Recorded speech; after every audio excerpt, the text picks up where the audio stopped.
Howdy and hello, folks. Welcome back into T1A. Tank here with ya, going through 6 players that I am going to gamble on for 2023. Might cost you third or fourth round pick, but it could be somebody that ends up in your flex by the end of the season.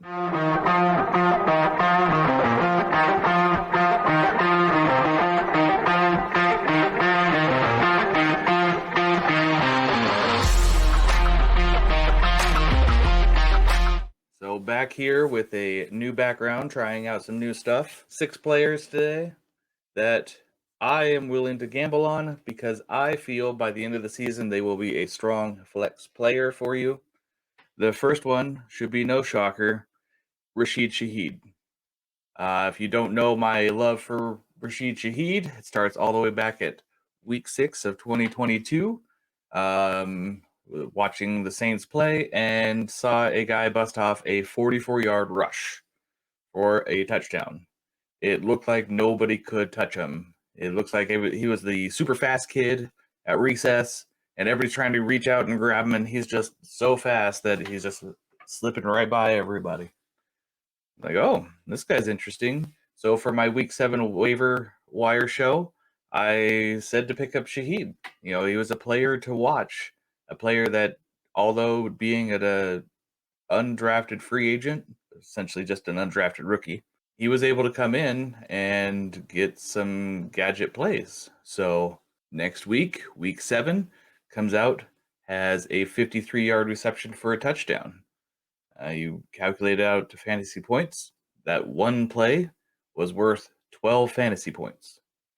And that's kind of the theme of a couple of the guys on this list is they are going to be some big play guys. It's not going to happen every week.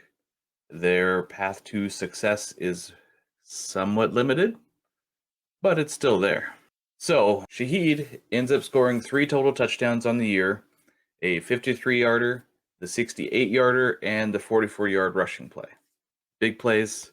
If you play in leagues that have points for beyond 20 yards or points for 40-yard, like those got you some extra points as well. As far as being a deep ball player, Rashid Shaheed, granted he only had, 28 receptions last year, got 17.4 yards per reception. That was enough to tie him for second for the best of yards per reception in the year. Most of the time when you're looking at those charts, they're based off a minimum of 50 receptions as the standard. So him only having 28 didn't quite meet that criteria, but he still was tied for second in the league with most yards per reception. So in essence, get him the ball. He's electric. The guy can move. What's great is he's got Derek Carr coming in, who is a quarterback who throws deep. He's a quarterback that has a great passer rating when throwing deep. And he can also throw deep under pressure, which allows for players like Rashid to get even further down the field. Went back and looked at Rashid Shaheed's college stuff. So I believe he was out of Weber State. His quarterback could not get him the ball. They were always throwing behind him or way below. Shaheed was just so fast, the quarterback just couldn't get the ball to him, in stride. So a lot of his yardage, a lot of his plays, he was still having to come back to get the ball just to make things happen. So with Carr being able to throw it deep, has a little bit better arm, it's going to probably line up a lot better with what Shaheed is going to see, what he'll be able to be a part of. He's coming into a second year of the same offense where Carr's coming into the first year. What's great is then as Shaheed has developed the language, understanding more of the plays and what's going on, Carr is doing the same because he's a veteran quarterback. Now they get to start to have early conversations about language and plays and formations and start to build a quicker bond than, say, a quarterback that's been there for years and the receiver comes on and he's got to try to catch up all the speed, where both of these guys are learning together. I think it plays a little bit better into hopefully some chemistry. The competition right now for Rashid is Mike Thomas, who we have no clue what we're getting out of Mike Thomas at all. Traquan Smith, A.T. Perry, and James Washington. Obviously, I left Olave off this list because there's no way Shaheed is anywhere competition for Olave or his position. But these other guys definitely are someone that Shaheed should be able to overtake and get playing time on the field.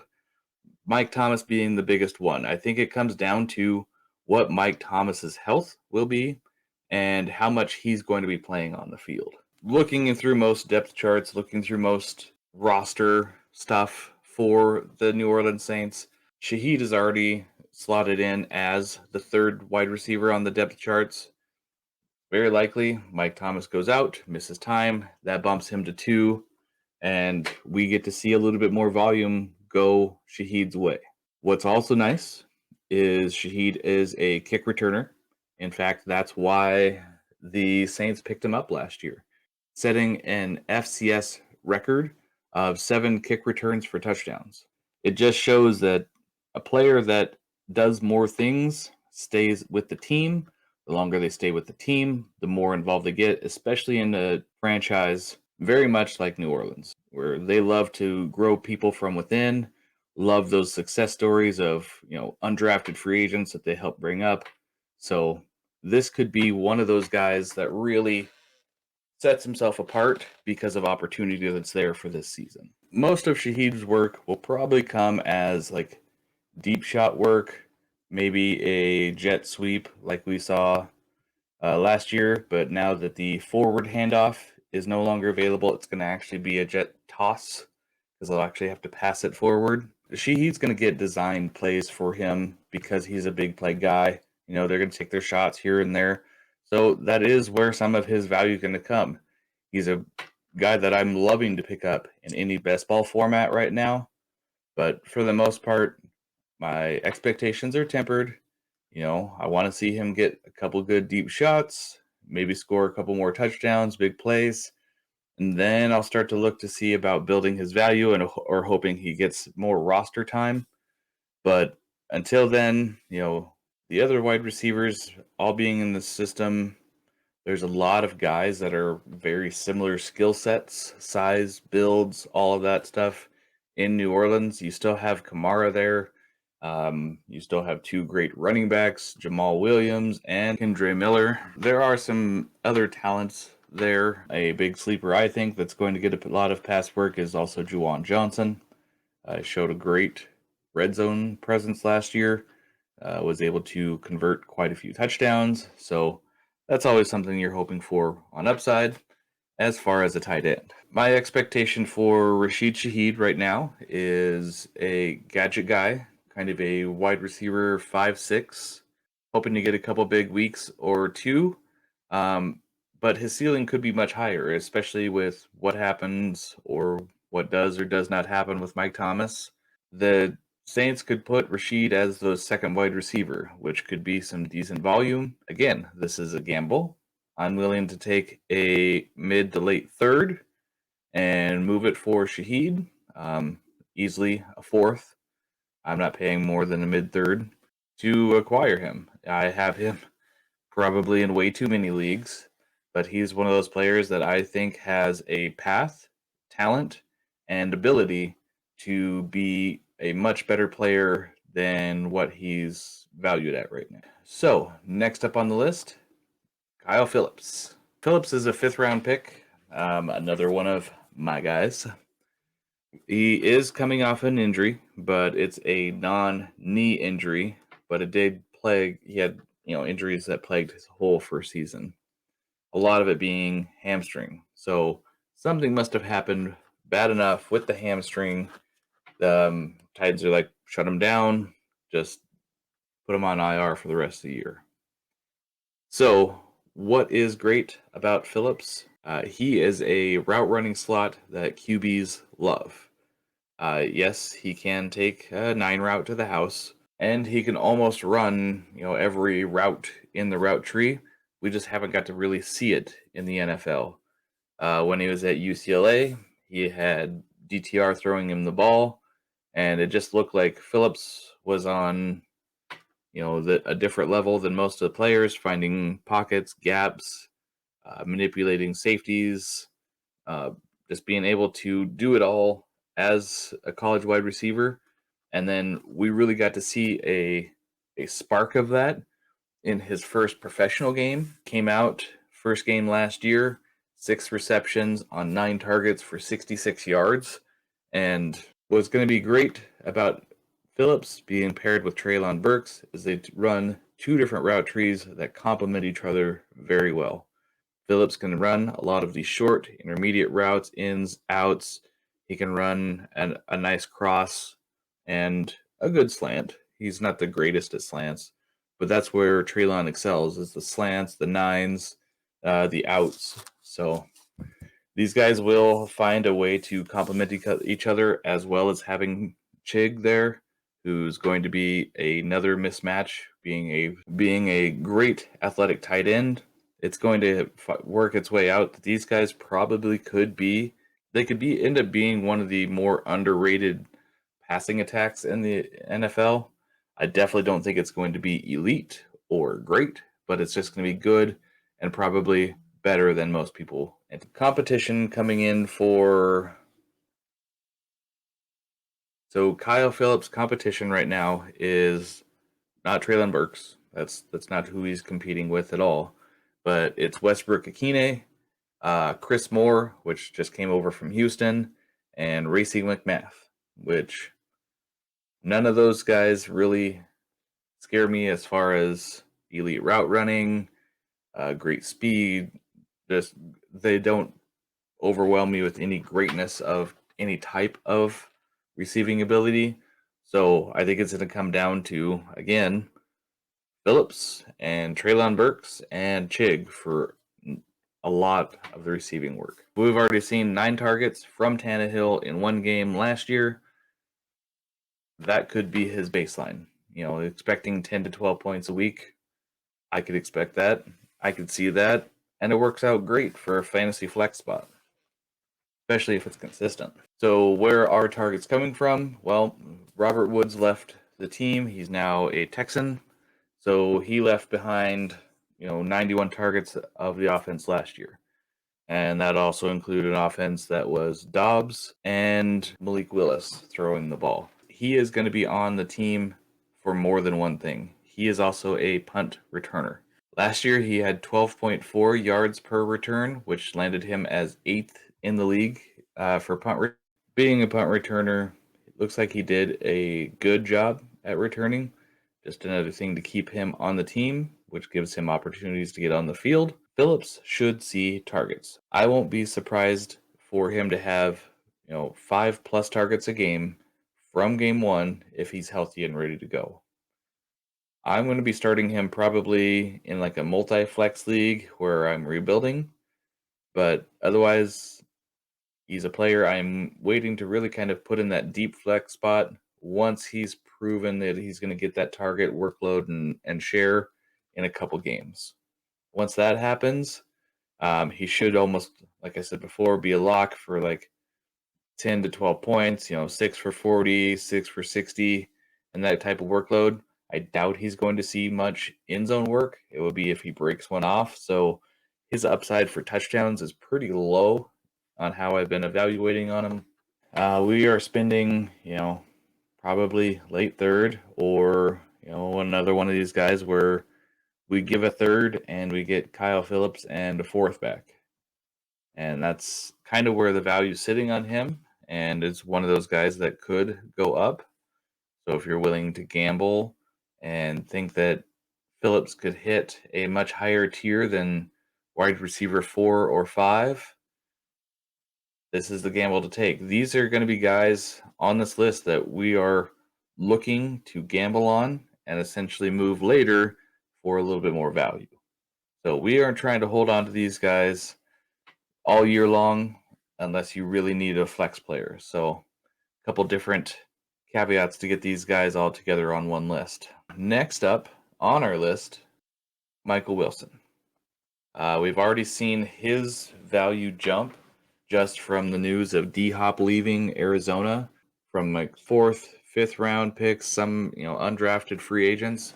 He's already up into the late thirds in most rookie drafts now. To define Michael Wilson a little bit, he's an injury-plagued contested catch monster. He was a late third-round pick in the NFL draft. He showed up big in games. In 2022, he did have a pretty big game, 6 receptions, 176 yards, and 2 touchdowns. If you're like me, you convert that into fantasy points. 35 fantasy points for that game. That's a pretty big deal to me when you start to have players that have those big games that can show up, that can take over and be a dominant force. That's what we're looking for in fantasy. And it wasn't just against some like super small school. That was last year, 2022, of Stanford versus University of Washington. Not complete slubs. I now understand that it is a Pac-12 defense, therefore kind of weak, but it's not against a super small school where he just over-dominated and overpowered, smaller guys from a lesser division. Injuries that makes him injury labeled, so to speak. 2020 or 2019 has a good sophomore year. Coming into 2020, he ends up getting a Jones fracture, which is a small fracture on the outside of the foot.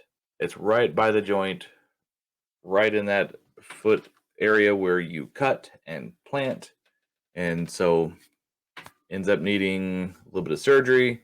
Finally gets all healed. Going into 2021, gets his clearance. 3 days later, re-injures it. Same thing. Finally gets healthy. Coming into 2022, against Notre Dame, ends up fracturing his collarbone. Puts him out for the rest of the season. Still was able to come into the combine. Not an impressive 4.58.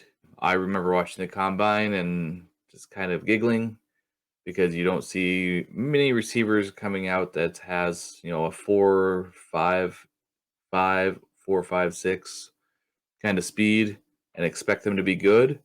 But the more I researched into him, I understand a little bit more about his combine speed and where his talents lie. Also in the combine, he goes and does 23 reps to the bench. Pretty darn good. He is a 6'1", 6'2", depending on who's measuring, 210 to 215, wide receiver. So he's got decent size. He's got decent weight. And the big thing that sets him apart from a lot of receivers is he is an aggressive run blocking wide receiver. Looking at the competition in which Michael Wilson will be sharing wide receiver room with, he's got Hollywood, Marquise Brown, who is 5'9", Rondale, who is 5'7", Greg Dortch, 5'7", and the Cardinals have now brought in, Zach Pascal, who's 6'1", and there's also a rookie from Colorado, I think. He's 6'4", but Pascal and the guy from Colorado are super skinny guys. They're not aggressive. So that's going to leave Michael Wilson to get some work in the first 2 downs being a run blocking wide receiver, which the other guys don't really do as much or probably have as good of ability as Michael Wilson, which gets him playing time on the field, which is what you're asking for when you're looking at dart throws or deep players like this. Skill sets. He's a contested catch guy. He can find open areas, but he thrives in coming up over somebody else's body, coming back and just mossing somebody. He is able to go up between, more than one defender. He can go on the outside doing a comeback route. Like, those are his skill sets, and he is good at that. When you look back at careers, very easy to note that he is not Nuke, but very much, similar to him. Michael Wilson can get those contested catches. That's not quite the skill set of anybody else on this roster. He's got bigger size than almost every receiver on this roster. So this is going to lead to some possibility of playing time, possibility of getting some reps in, possibility of seeing some extra receptions he wouldn't have seen if he wasn't the only guy on this roster that's able to do the certain things that he can do. Let me mention again, he was a third-round pick. Third round is not what they used to be. It used to be like, they're third round, whatever. Now players coming off in the third, fourth round are targeted by teams that have not necessarily needs, but wants. So that's where a lot of these guys are going. They do have some skill. They do have some upside. With Michael Wilson, we've already talked about it. He's got some injury stuff that hasn't helped prove he's durable, but he's had some big games, big plays, and made some crucial catches. The other part of this is Marquise is coming into the final year of his contract. Granted, he's 26, but it's a prove-it year. Has he done enough to stay in Arizona, or do they cut ties and just completely rebuild? Greg Dortch is also in the final year of his contract. Rondale has 2 more years. Zach Pascal, who's 29, has this year and next year. This also is looking down the future a little bit that Michael Wilson might just have more time on the Cardinals that we're looking at. So you're looking at dynasty windows of 2 to 3 years. This guy's very likely still going to be a Cardinal. Very likely could be working his way to the top 1-2 spots of the roster and becoming a dependable guy. And shocker, he was a punt returner too. Kind of a theme with all these guys is they find ways to be relevant and make plays, and that's a big feature I like looking for, especially in these type of guys.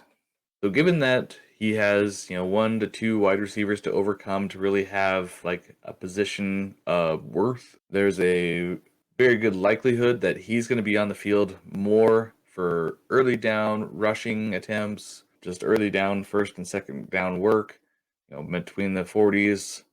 He could even end up being a goal line guy for them. You never know. You don't know what's going to happen with this team because of their size, what's going on with Kyler, the new offense coming in. It's going to be all a big toss-up.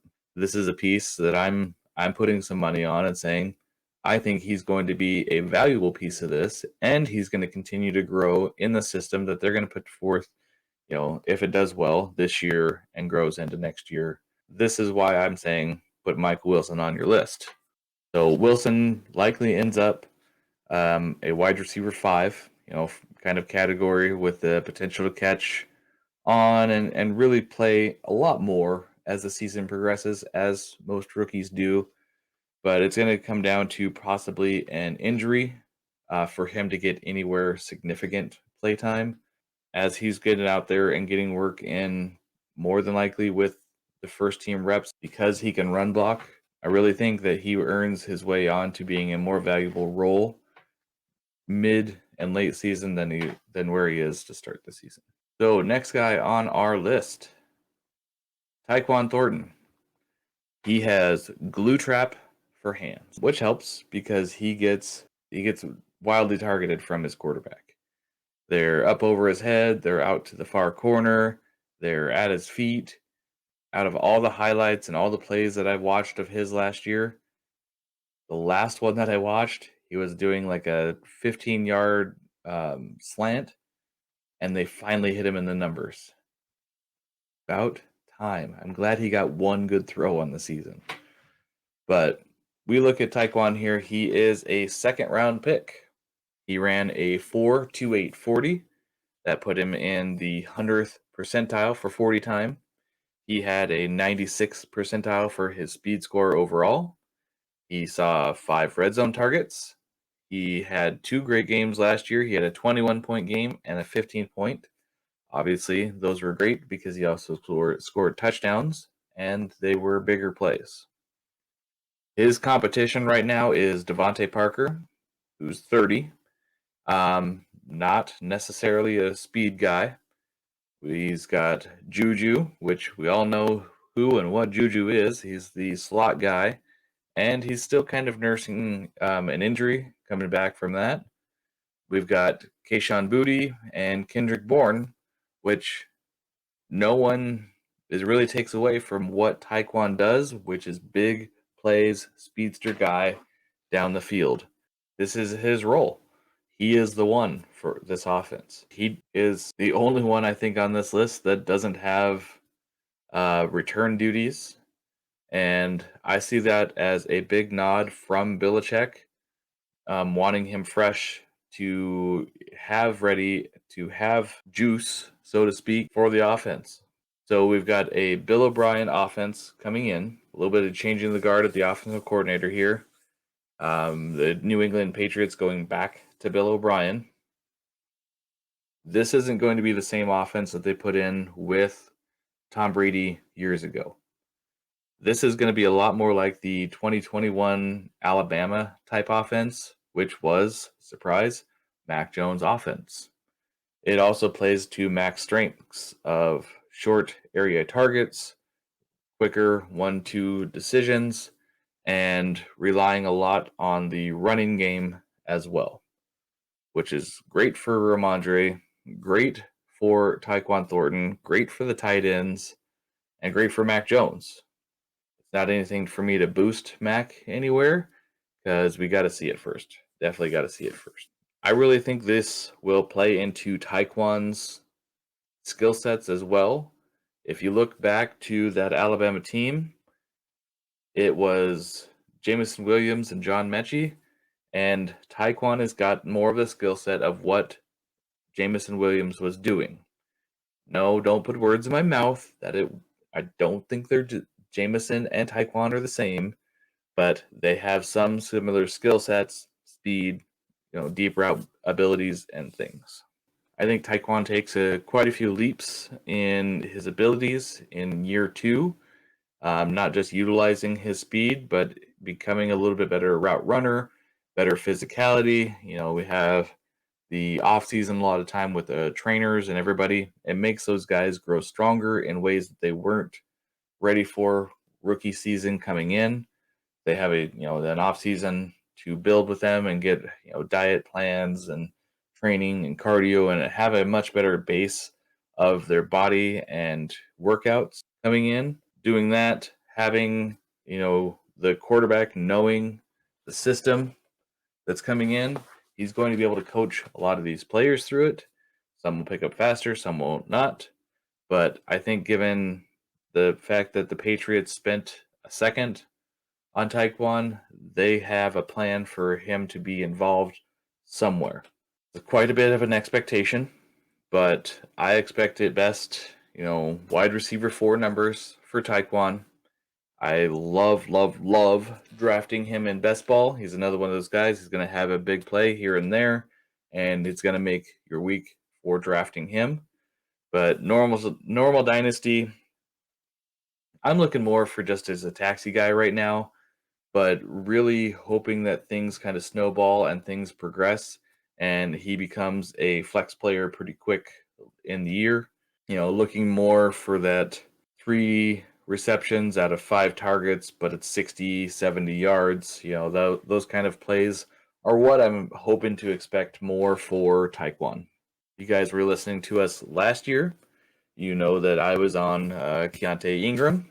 I thought he was one of my favorite rookie sleepers going into the year, but really he is just kind of a coin toss into a fountain and wishing that it comes true because of opportunity. So he was a Longhorn that turned Trojan. Go USC. He's not extremely explosive. He does not have great long speed. He's got good burst, good hands, and that's kind of why he fell down into the 6th round. His only true relevant week last year for fantasy is when he scored a touchdown. Shocker. He was probably on multiple people's rosters last year after he scored the touchdown, and then very likely he dumped him. So I would definitely check and see, if he is a player that's on your waiver wire, because a lot of people forgot him already. But he is already the number 2 on the depth chart behind James Conner. Now, when Conner misses time, it's going to be Keontae. It won't be pretty. They're going to have to feed him quite a bit of volume. And they kind of showed that last year. They went a little bit more committee back when Conner wasn't there. But if Keontae Ingram can make that step, year 1 to year 2 and make some improvement, kind of like talking about with Taekwon, weight room, working with the coaches, strengthening, conditioning, he could have, a step above what else is in that room, which I don't even remember because I looked and those names didn't seem familiar at all. Once he gets a role starting at all, trade him off, try to upgrade whatever pick you paid to get for him, that third or fourth, or you drafted him last year for a third or fourth. See if you can move it up to a second, see if you can pair it with a third to move it to a second. Just gain the value you can and then move on. He is going to be one of those guys that I have hope for, not just because he's USC, but he's got an opportunity. He's got a placement behind Connor, who's been known as kind of a more injury guy, but Keontae has that full 3-down workload, but not super explosive. He's not a Bijan type guy. We're looking at a guy that's got like a 4.5, 4.6, 40. So he's just a little truck. He's 220 and like 6'1", 6'2", and that's you're just getting a cut and dry generic back. So he's not going to be a player that I look to keep long term. He's a player that I'm looking to buy at a low price and definitely move on once he gains some value. We have made it to the last player, Dwayne McBride. He makes this list because of a lot of the recent opportunities that have arrived. Cook leaving means a likelihood there could be a little bit more room for a committee style back. Madison's carry efficiency is down consistently the last 2 years and could be more used for goal line, third down, and important down work, where there is some room for Tyson Chandler and McBride to help carry some of that grinder back, kind of the between the 40s, just first down carries here and there, just to ease the workload off of Madison, so he's available for the higher catch or more important downs. Minnesota is going to see a lot of light boxes for rushing against, with having JJ there, Addison, Hawk, and Osborne. Shout out to your boy Mike. Had to put him in there. He's a good player, and unfortunately, he's getting overshadowed by Addison. But KJ Osborne had a good part of the last season, so they have got great receivers that they can't just load up the box and try to rush, because these guys can take the ball to the house from short area yardage. They don't have that older Adam Thielen anymore. They replaced it with young guys who've got great speed and will hurt them if they're not paying attention to them. What also is great is McBride is a rushing machine. 1,700 yards rushing last year, 19 rushing touchdowns. That is phenomenal. It screams, give this man the ball and let him pound out the defense until they're absolutely stupid, and then you just throw all over them. With having McBride on this team and Cook gone, I think there's a channel that he becomes one of the top backs or the top back as far as the rushing workload. I do not think McBride is going to be involved much because we haven't seen it in his past. In college, he virtually had no receptions. And you have Madison, who's poised to probably take on almost all the receiving work, and Kini Nwangu, who is good at reception. He's a pretty agile guy. He's done some great work on the receiving stuff and probably going to have a little bit more expanded role.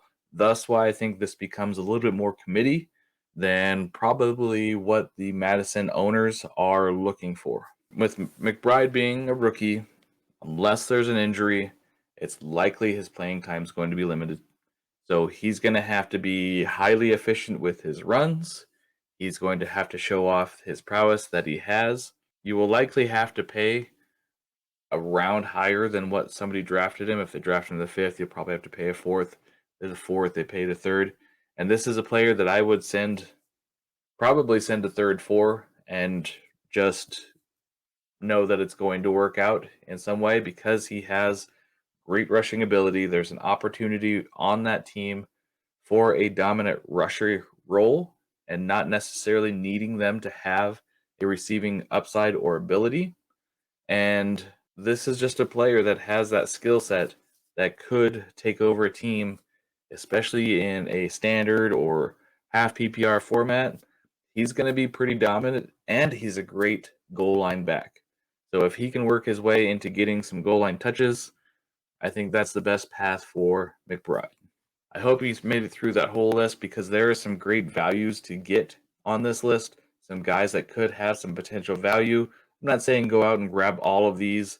I'm not saying you need these guys on your roster, but if you're looking to have a gamble that could be a flex spot, if you're looking to move a third, you already sold off some other pieces, and you're just sitting with a third and or a fourth left for next year and you want to know what you can get, these are 6 guys that could be good for your roster, good into the flex and grow into a potential to either get you a better value pick or increase in value for a better player or somebody that you can work into your flex in a tight spot.